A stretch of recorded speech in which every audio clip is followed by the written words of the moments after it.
New York City in the 19th century was a place of contradictions, a growing metropolis where immense wealth stood in sharp contrast to appalling poverty, where the promise of opportunity drew millions of immigrants from Europe while at the same time creating overcrowded tenements, hunger, disease, and crime. In this volatile atmosphere, gangs thrived. The brutal gangs of 19th-century New York were not just petty criminals, they were deeply rooted in the social, political, and economic realities of the time. Their existence reflected the struggles of a city in transition, from a colonial port to an industrial powerhouse, and their stories reveal as much about desperation and survival as they do about violence and corruption. To understand them, one must first understand the world they inhabited: the 5 Points, the Bowery, the waterfronts, and the immigrant neighborhoods where law enforcement was weak, politicians were corrupt, and violence became a currency of power. The 5 Points district, notorious even in its own time, was the epicenter of gang activity. Located near present-day Chinatown, it was a neighborhood where former swamp land had been filled in with garbage and construction debris, leaving the ground unstable and prone to flooding. Cheap tenement buildings were crammed together, each one filled with impoverished families. At one point, thousands of people lived in just a few square blocks, many of them Irish immigrants escaping famine, African Americans seeking opportunity after the end of slavery in New York, and later Italian immigrants arriving in droves. These groups often competed for the same low-paying jobs, creating ethnic tensions that gangs exploited and amplified.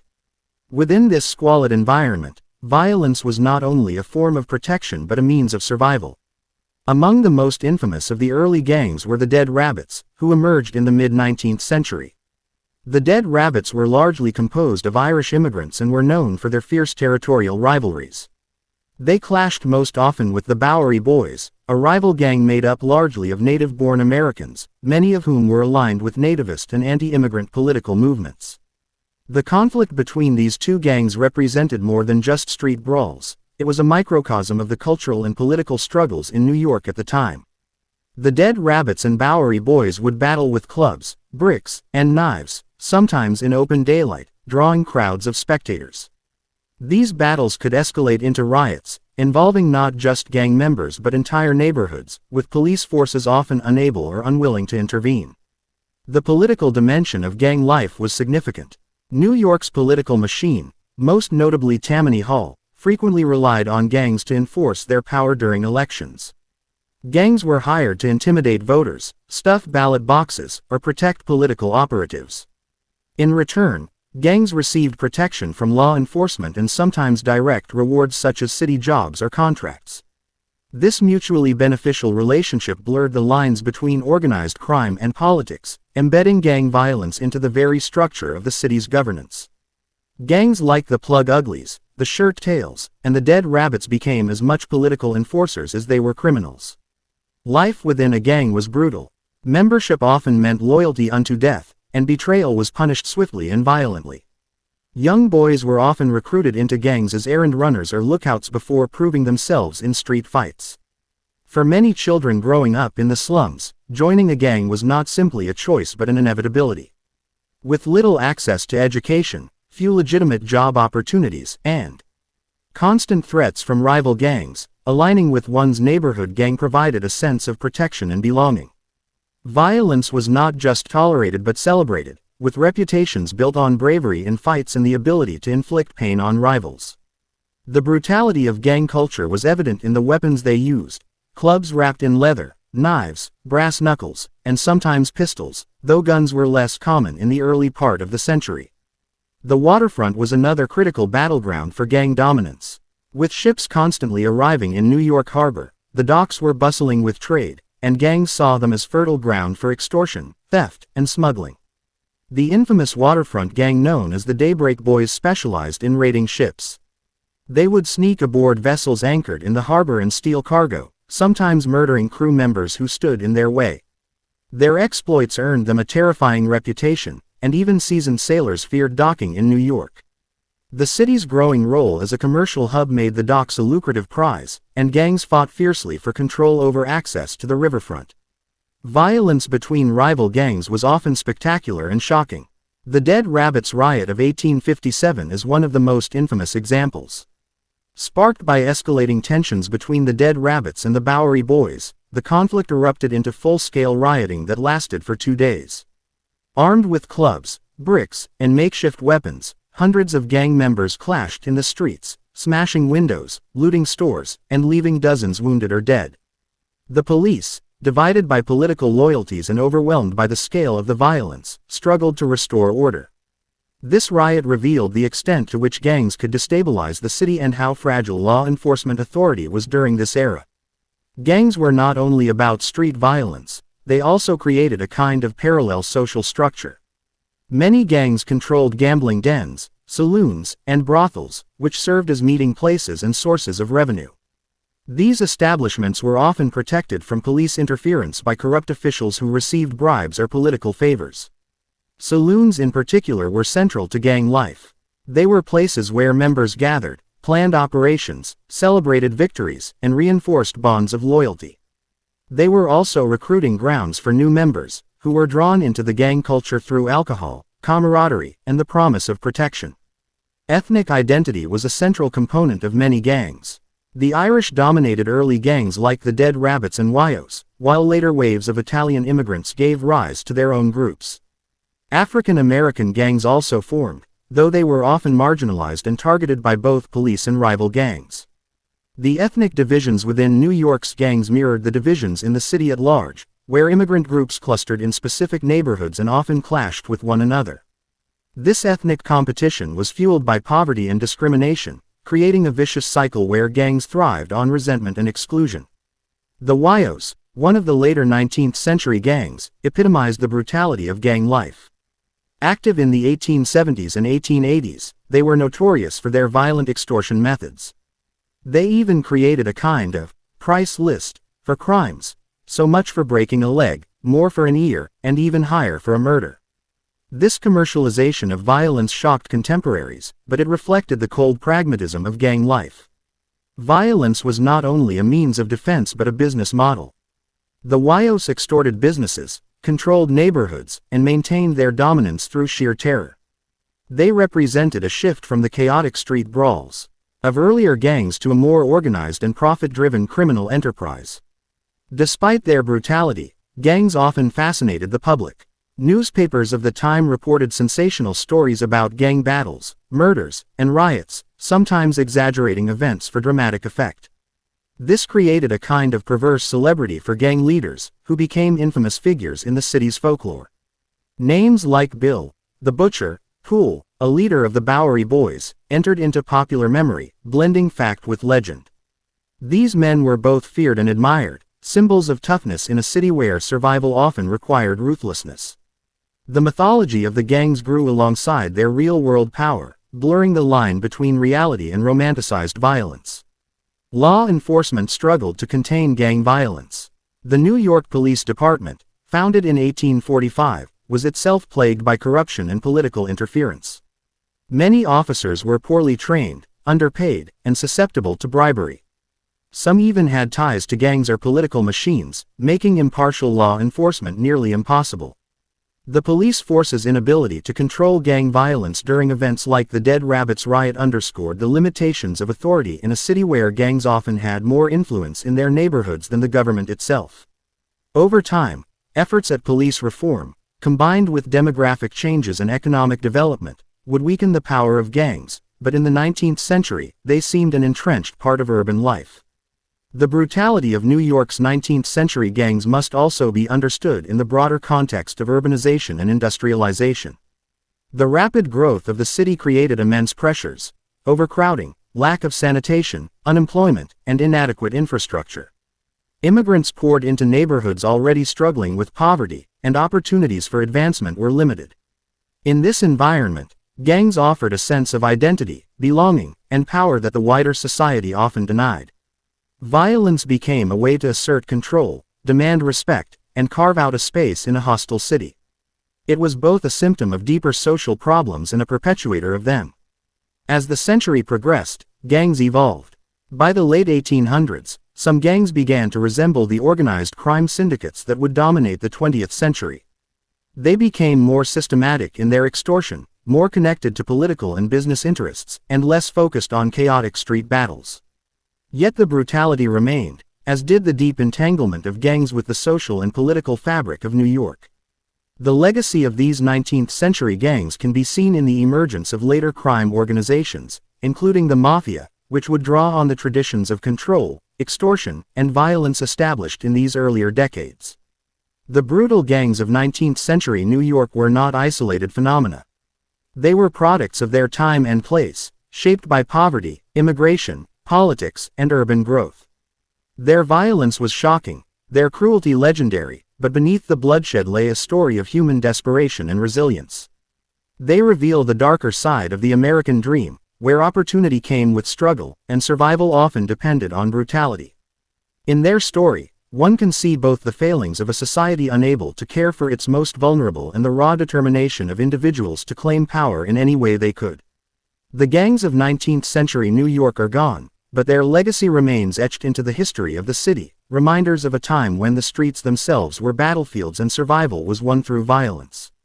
1. The chaotic growth of New York City during the 19th century created conditions for gangs to thrive. New York in the 19th century was exploding with growth, transforming from a modest port city into one of the largest urban centers in the world. But this rapid expansion came with chaos, overcrowded neighborhoods, poor sanitation, and almost no social safety nets. Thousands of families crammed into decaying tenements while jobs remained scarce and wages were meager. Crime became an outlet for many struggling to survive. The absence of consistent law enforcement allowed gangs to step into power. In this environment of desperation and inequality, gangs were less anomalies than products of their city's instability and unchecked expansion. 2. The Five Points district became the center of poverty, crime, and gang activity. Five Points was one of the most notorious neighborhoods in the world during the 19th century. Built over a drained swamp, the land was unstable, damp, and unhealthy. Its tenements were overcrowded, often with multiple families packed into a single room. Streets were filled with mud, garbage, and sewage. Disease spread easily, poverty was rampant, and crime flourished. This setting gave rise to gangs that ruled entire blocks, controlling who came and went. The district's reputation for lawlessness attracted journalists and reformers, but despite public outrage, real improvements were slow. 5 Points became the heart of gang culture in New York. 3. Immigration waves, especially Irish and later Italians, fueled gang formation due to poverty and discrimination. Immigrants arriving in New York faced hostility, unemployment, and extreme poverty. The Irish fleeing famine in the 1840s arrived by the thousands, only to be crammed into neighborhoods like 5 Points with little opportunity. Discrimination kept them out of many jobs, and landlords exploited them with high rents for substandard housing. Italians later joined in similar struggles, facing language barriers and ethnic prejudice. Many turned to gangs as a way to survive, finding protection and a sense of belonging. Gangs became both an outlet for frustration and a practical defense against the hostility of native-born Americans who opposed their presence. 4. The Dead Rabbits gang rose as a notorious Irish-American group. The Dead Rabbits were one of the most feared gangs of their time, representing the Irish immigrant struggle in New York. They were known for their ferocity in battle, often carrying clubs, knives, and even firearms when available. Their name itself came from a symbol of defiance. Reportedly, a dead rabbit thrown into the street during a fight became their rallying cry. Fiercely protective of their turf in 5 Points, the Dead Rabbits fought with rivals constantly. For Irish immigrants, the gang symbolized strength in numbers, offering protection in a hostile city while also carving out a reputation built on fear. 5. The Bowery Boys opposed the Dead Rabbits, representing native-born Americans and nativist movements. The Bowery Boys were the bitter rivals of the Dead Rabbits. Unlike the Irish immigrants, they were largely native-born Americans who embraced nativist politics, believing immigrants threatened their way of life. They dressed flamboyantly, often wearing firemen's uniforms, and prided themselves on their identity as tough locals. The Bowery Boys often attacked Irish immigrants, using violence to reinforce their dominance. Their clashes with the Dead Rabbits were legendary, sometimes escalating into riots involving hundreds of fighters. Their rivalry represented not just gang competition but the broader cultural war between nativists and immigrants over who would control the streets of New York. 6. Gangs were tied to politics, especially Tammany Hall, which used them for voter intimidation.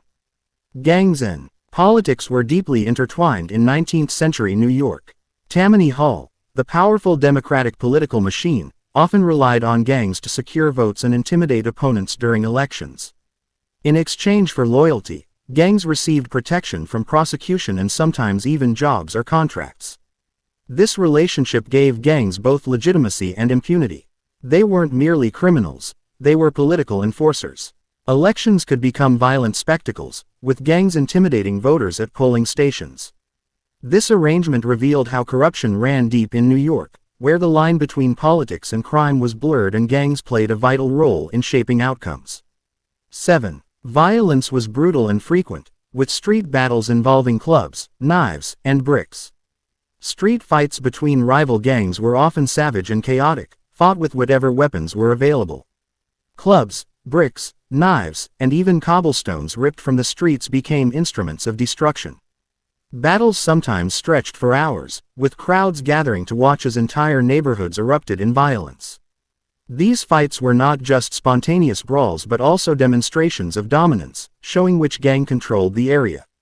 Bloodshed was common, and many lives were lost in these brutal contests. The scale and intensity of such street wars shocked outsiders, but for many residents, they were part of everyday life in gang-dominated neighborhoods. 8. The Dead Rabbits Riot of 1857 highlighted the scale of gang wars. One of the most infamous gang conflicts was the Dead Rabbits Riot of 1857. Sparked by the ongoing rivalry between the Dead Rabbits and the Bowery Boys, the riot escalated into 2 days of open warfare in the streets. Hundreds of men armed with clubs, stones, and firearms clashed violently, leaving buildings looted and dozens injured or killed. The police, divided and politically compromised, struggled to restore order. The riot revealed how fragile law enforcement truly was and how easily gangs could plunge the city into chaos. It became a defining example of the brutality and lawlessness of gang life. 9. The waterfront was controlled by gangs like the Daybreak Boys, who raided ships. New York's waterfront was both a hub of commerce and a battleground for gangs. The Daybreak Boys were one of the most feared groups along the East River, notorious for boarding ships before dawn to loot cargo. They targeted merchants and sailors, often killing those who resisted. Their activities created fear among shipping companies, damaging New York's reputation as a safe port. Controlling the docks gave gangs immense power, as they could extort businesses and dominate trade. The Daybreak Boys demonstrated that gang violence was not confined to the slums but extended to the very lifeblood of the city's economy. 10. Gangs ran saloons, gambling dens, and brothels as revenue sources. Beyond street fights, gangs built their wealth through vice industries. Saloons served as headquarters where gang members planned operations, recruited new members, and celebrated victories. Gambling dens and brothels provided steady income streams, often operating openly with little police interference. These establishments were protected through bribes and political connections. Control of such businesses also gave gangs influence over entire neighborhoods, as residents often had no choice but to interact with them. Vice operations revealed the business side of gangs. Behind the violence lay carefully managed enterprises designed to generate profit while reinforcing their dominance in the community. 11. Membership was often a matter of survival for poor young men and children. For many children growing up in New York's slums, joining a gang was not so much a choice as a necessity. With little access to education, rampant poverty, and few job prospects, gangs offered protection and a sense of belonging. Young boys were often recruited to run errands, serve as lookouts, or participate in petty crimes before proving themselves in larger fights. Gang membership meant safety from rival groups and the chance to share in loot or money. For many impoverished youths, the gang was both a family and a lifeline in a city that offered them little else. 12. Ethnic rivalries shaped gang conflicts. Irish versus African Americans versus Italians versus native-born. New York's gangs were deeply tied to ethnic identity. The Irish dominated early gangs like the Dead Rabbits, while African Americans formed their own groups to protect their communities.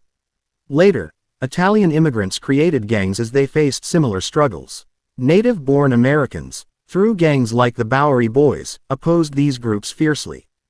These ethnic divides mirrored the broader tensions in the city, where competition for jobs and housing fueled resentment.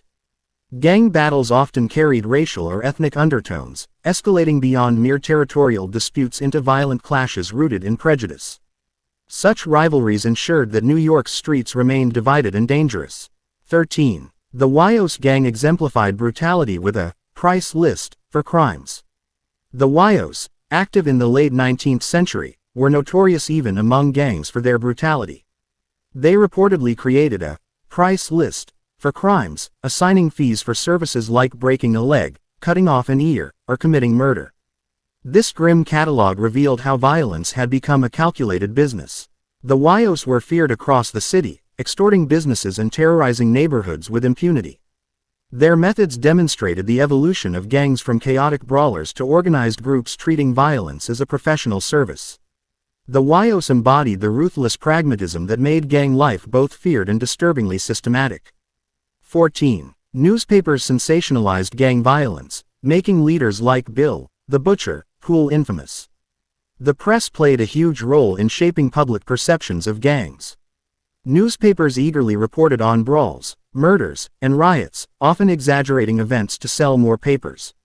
This sensationalism turned gang leaders into infamous figures, both feared and strangely admired. Bill, the Butcher, Poole, a leader of the Bowery Boys, became one such legend, known for his violent clashes and political influence. His name entered folklore, blurring the line between fact and myth. By glorifying gang violence, the media inadvertently contributed to the gangs' notoriety, making their leaders into symbols of toughness in a city struggling with chaos. 15. Police were weak, corrupt, and often complicit with gangs. The New York Police Department, founded in 1845, struggled from the start with corruption and inefficiency. Officers were poorly trained, underpaid, and often politically appointed. Many had ties to gangs or political machines, making them unreliable enforcers of the law. Bribes were common, and gangs frequently operated with little fear of arrest. Even when arrests occurred, political connections could secure a release. This weakness emboldened gangs, who often had more power in their neighborhoods than the police themselves. The inability of law enforcement to maintain order ensured that violence continued unchecked and the gangs grew ever stronger. 16. Gangs provided identity and protection in a hostile city environment. For many marginalized individuals, gangs offered more than just crime, they offered identity. In a city where immigrants and the poor were constantly discriminated against, joining a gang meant belonging to a group that valued loyalty and strength. Gangs acted as makeshift families, providing emotional bonds alongside protection. They shielded members from rival gangs, gave them social standing within their communities, and provided access to money through crime. While the violence was brutal, for many members, gang life was preferable to isolation or vulnerability. In this way, gangs became not just criminal enterprises but vital social structures for survival. 17. Riots and clashes often pulled in entire neighborhoods, not just gang members. Gang violence often spilled beyond individual rivalries into full-scale riots involving entire communities. Neighbors, sympathizers, and even local businesses could be drawn into the chaos. The Dead Rabbits riot is the most famous example, but many smaller clashes similarly escalated, with residents taking sides based on ethnicity or politics. These events revealed how deeply gangs were embedded in their communities. They weren't just outsiders causing trouble, they were products of their neighborhoods, and their battles often reflected larger tensions. The involvement of whole neighborhoods made these clashes even harder to contain, blurring the lines between gang violence and civil unrest. 18. Gangs evolved from chaotic street fighters to more organized crime groups by the late 1800s. Over the 19th century, gangs began shifting from chaotic, violent street fights toward more structured forms of organized crime. Instead of simply brawling over territory, they increasingly focused on controlling profitable enterprises like gambling, prostitution, and extortion. Violence became more targeted and strategic, used to protect income streams rather than just prove dominance. This transition laid the groundwork for the sophisticated crime syndicates of the 20th century, including the mafia. By the late 1800s, the seeds of organized crime had already been sown, transforming gangs from neighborhood brawlers into proto-criminal empires with far-reaching influence. 19. Their legacy influenced the rise of later organized crime syndicates like the Mafia. The traditions and tactics of 19th-century gangs directly influenced the rise of the Mafia and other organized crime groups in the 20th century. The systems of extortion, political connections, and control over vice industries pioneered by gangs like the Yos became models for future crime organizations. Later crime families perfected these methods, expanding them on a larger and more profitable scale. The brutal street gangs of 19th-century New York may have eventually faded, but their legacy lived on in the structures and practices of organized crime, making them a crucial foundation in America's criminal history. 20. The gangs reflect the darker side of the American dream in 19th-century New York. The existence of gangs in 19th-century New York revealed a troubling reality about the American dream. While the city promised opportunity and freedom, the harsh truth was that many immigrants and poor families found only exploitation, poverty, and discrimination. Gangs became the dark alternative, a way to grasp power when the system excluded them. Their brutality was shocking, but it was also a symptom of inequality and neglect. The gangs, history shows that beneath the glittering growth of New York, there was a world of desperation where survival depended on violence, undermining the promise of prosperity for all.